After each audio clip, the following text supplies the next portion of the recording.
I will read the prepared speech of the Honorable Mayor. Magandang umaga sa ating lahat.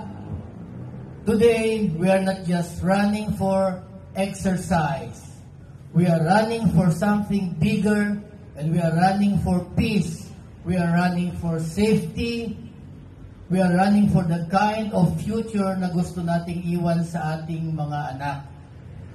Alam ko at alam ninyo na sa likod ng bawat uniforme, sa likod ng bawat badge ay isang sakripisyong hindi kayang tumbasan ng kahit anong halaga.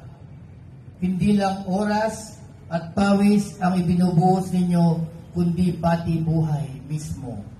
Andun nga sa PNP yung ihandog ang isang buhay.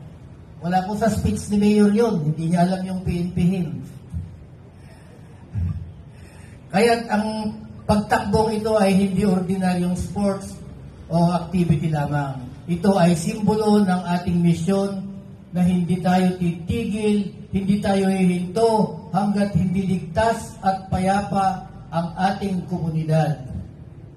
Mga kapatid sa serbisyo, let us remind ourselves, crime prevention is not just about arrest, it is about presence, vigilance, and leadership.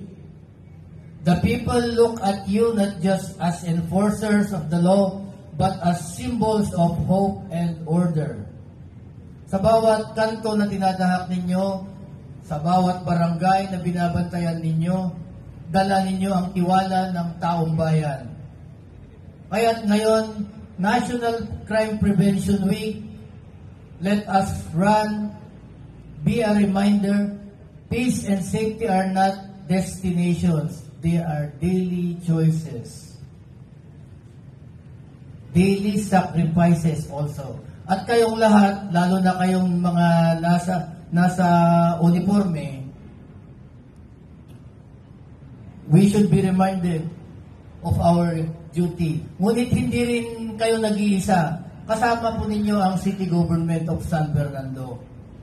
Kasama ninyo ang ating mga kababayan sapagkat ang krimen ay hindi lamang laban ng mga kapulisan at mga uniformadong kasama natin. Ito ay laban ng buong bayan. Dahil dito sa San Fernando, tayo ang simula, tayo ang dahilan, tayo ang solusyon, tayo ang pagbabago, tayo ang San Fernando. Kung sabay-sabay tayong kikilos, pantay-pantay tayong makikinabang. Sabay-sabay, pantay-pantay, iyon ang ating panata. Kapag may kapayapaan, may kaunlaran. Kapag may disiplina, may pag-asa. At kapag may pagkakaisa, walang imposible.